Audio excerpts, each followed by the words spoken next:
Le panafricanisme, et contrairement à ce que beaucoup de jeunes pensent et qui ne connaissent pas leur histoire, n'est pas né en Afrique. Le panafricanisme est né à la fin du 19e siècle, entre les Caraïbes et l'Amérique du Nord. Le panafricanisme a eu pour premier événement, qui a rassemblé énormément de monde, un congrès à Londres en 1900. Il faut bien savoir qu'en 1900, les guerres coloniales ne sont pas encore terminées. Il y a encore la France qui guerroie en Afrique pour s'assurer d'avoir maté toutes les rébellions, tous les peuples qui refusent d'être sous la domination de la nation européenne, venue civiliser, dit-elle, l'Afrique. On sait très bien que ce n'était pas pour ça, mais c'est le potentiel que permettait l'Afrique en termes d'industrialisation, en termes de matières premières à découvrir et savoir ce que l'on va faire de ce que l'on découvre. C'était ça en réalité. Et donc, ce panafricanisme, il naît avec ceux qui ont déjà subi et subissent depuis des siècles l'extrême violence des puissances européennes et des nouvelles puissances du dit Nouveau Monde, érigées sur la spoliation des terres des peuples autochtones et la déportation des Africains. Donc c'est une confiscation à perpétuité des terres de celles et ceux pour qui c'était une terre ancestrale. Et la déportation de peuples décidés par l'Église d'ailleurs. Le panafricanisme, il naît dans cela. Il naît parce que tu as de l'Amérique du Sud, du Brésil jusqu'à l'Amérique du Nord, tu as des gens qui ont été déportés de régions différentes, qui se retrouvent. En Guyane, tu as des peuples comme les Aloukou, les Bushinengue, qui ne parlent pas créole, même si certains peuvent parler créole aujourd'hui, mais ils ne parlent pas créole, mais ils ont une langue qui leur est propre. Et lorsque tu écoutes certains mots, c'est un mélange de plusieurs langues d'Afrique de l'Ouest et du bassin du Congo et du golfe de Guinée, donc en général. Et donc, le panafricanisme, il naît dans tout ça. C'est une réponse, le panafricanisme, à l'extrême violence que subissent les Afros en terre caribéenne et en terre américaine. Le premier congrès a lieu à Londres en 1900 et c'est un avocat trinidadien qui l'organise. Et à ce moment-là, il y a Dubois aussi, Du Bois, mais c'est un mot français, qui est là. Il y a quelques grands intellectuels qui sont présents à Londres pour entendre, mais ils sont tous des Caraïbes et des Amériques. Et pourquoi ça a été importé en France? Aujourd'hui, tout le monde lève le drapeau panafricanisme à non, tout va, à tort et à travers. Hein. Mais parce que alors il faut aller jusqu'au bout de l'histoire. Le panafricanisme, il vient aussi avec les écrits. Faut jamais oublier Césaire lorsqu'il écrit Discours sur le colonialisme. Il est le premier à écrire un tel ouvrage et à dénoncer la violence du colonialisme et à dire le problème de l'Afrique, c'est d'avoir rencontré l'Europe.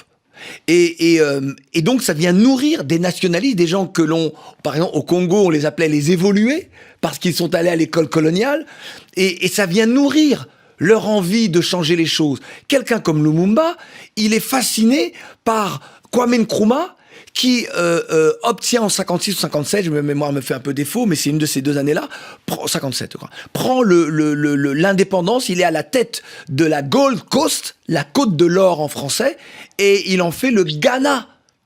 Juste à côté de la Gold Coast, il y a la côte de l'or, il y a la Côte d'Ivoire. Côte de l'or, Côte d'Ivoire.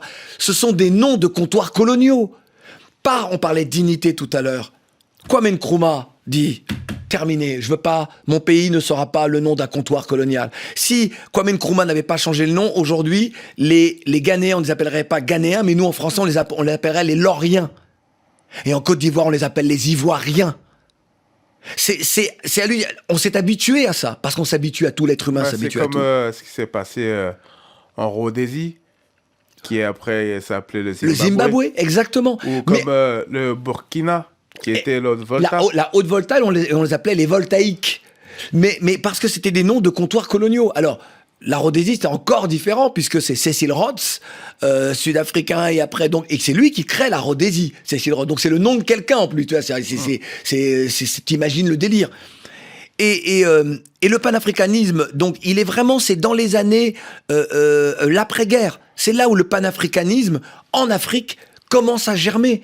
Il germe parce que Marcus Garvey est un des plus flamboyants panafricanistes de l'histoire.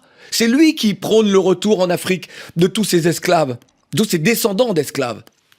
C'est lui qui est armateur. Il veut affréter des avions pour, il veut affréter des bateaux pour aller en Afrique. C'est lui. Donc, il est jamaïcain. Ce sont des Caraïbéens. Et beaucoup de jeunes aujourd'hui ne savent pas ça et pensent que le panafricanisme est né avec nous.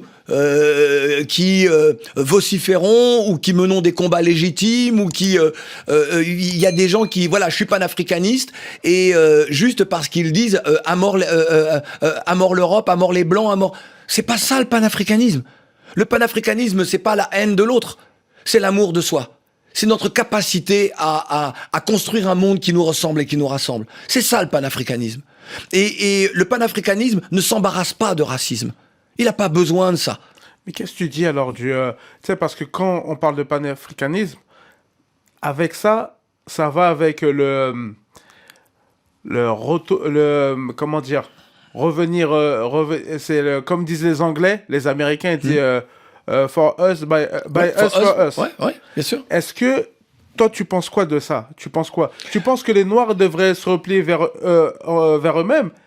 Alors, entre nous, business entre nous, manger entre nous. Ça veut rien dire. Ça, business entre nous, manger entre nous. L'être humain a droit de manger ce qu'il veut à travers la planète. S'il a envie de manger des litchis, il mange des litchis. S'il veut manger du pundu, il mange du pundu. S'il veut manger le colombo, il mange du colombo. S'il veut manger du dombriquet à cochon, il peut manger du dombriquet à cochon. Excusez-moi, je me mets à parler créole. mais c'est ça, l'être humain. C'est là où il ne faut pas que l'on soit en dehors de l'universel. Et l'universel, ce n'est pas l'autre. C'est pas la civilisation occidentale qui est universelle. Chaque être humain porte en lui l'universalité. Chaque civilisation porte en elle l'universalité. Sinon, ça veut dire qu'il y a une catégorie de gens qui sont des êtres humains et les autres qui sont en périphérie de l'humanité. Donc, pour revenir à ta question justement sur, tu me disais. Le rester entre soi. Voilà. For us by us. Ça, c'est né dans les années 90 avec la marque de Fubu. Voilà. Et très clairement, moi, je pense, et là, on va faire de la politique. Je pense que ce monde a été créé et basé sur des instances, des institutions, des règles qui ont été édictées par l'Occident. Pour faire court et résumer les choses. Et qu'est-ce que tu penses de certains militants panafricanisme comme Kemi Seba ou Eguchi de la LDNA, qu'ils arrivent avec force et des fois même avec des propos injurieux contre des présidents de certains pays africains, et ils viennent dans leur pays en les insultant pour essayer de rallier les peuples. Mais en sachant que le président, il a son parti, il a des gens qui l'aiment et qui le suivent. Bien sûr. Il arrive dans un pays qui n'est pas le sien. Comment tu expliques cela? Tu vois, moi déjà, tu ne me feras jamais dire quoi que ce soit en public contre des panafricanistes ou contre des femmes et des hommes qui militent, même lorsque je ne suis pas d'accord avec certaines de leurs postures. Parce que je sais qu'ils participent toutes et tous à une prise de conscience, avec probablement parfois des excès enfin, en tout cas que l'on peut considérer comme étant des excès. Mais on est dans une période où il faut que les excès sortent. Il faut que les gens déversent et s'expriment. Ça durera pas longtemps. Et moi, je sais que ça ne durera pas longtemps. Mais il faut que ça sorte. Il faut que certains, et je parle pas de ces militants que tu as cités, mais il faut que celles et ceux qui reçoivent ça le prennent ou le rejettent ou l'acceptent, le digèrent et que ça commence à les faire réfléchir. Et je sais qu'il y aura une période plus apaisée qui, moi, et que j'appelle de mes vœux, et qui sera une période où les gens seront beaucoup plus stratégiques. Mais ils seront beaucoup plus stratégiques de façon collective. Maintenant, tu as cité deux personnes que je connais très bien. J'ai connu Kemi Seba bien avant. Et Gucci aussi, avec qui régulièrement je parle et on se parle beaucoup. Et d'ailleurs, même lorsque je me suis retrouvé sur des plateaux de télévision où on a voulu que je dise du mal des Gucci, je ne l'ai évidemment pas fait. Et Moi, personnellement, je les Non, pas connais tout. pas. Non, non, Personnellement, non, je oui, les oui. connais pas.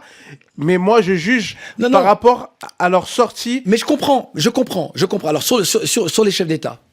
Alors, moi, je vais pas te répondre en dénonçant, c'est pas que j'ai la langue de bois, quoi que ce soit, c'est que je m'accorde un principe, en tout cas, et je m'y tiens, c'est-à-dire que chacun fait ce qu'il veut ou ce qu'il peut. Et je vais te dire ce que moi, je ne ferai jamais. Jamais je n'irai dans un pays dont je ne suis pas le citoyen pour insulter un chef d'État. En revanche, moi, en tant qu'être humain, citoyen du monde, si un président envoie sa police massacre des jeunes, moi, je prends la parole pour dénoncer ce qui est perpétré. Mais jamais je ne vais m'immiscer dans la vie politique d'un pays parce que je n'en suis pas citoyen.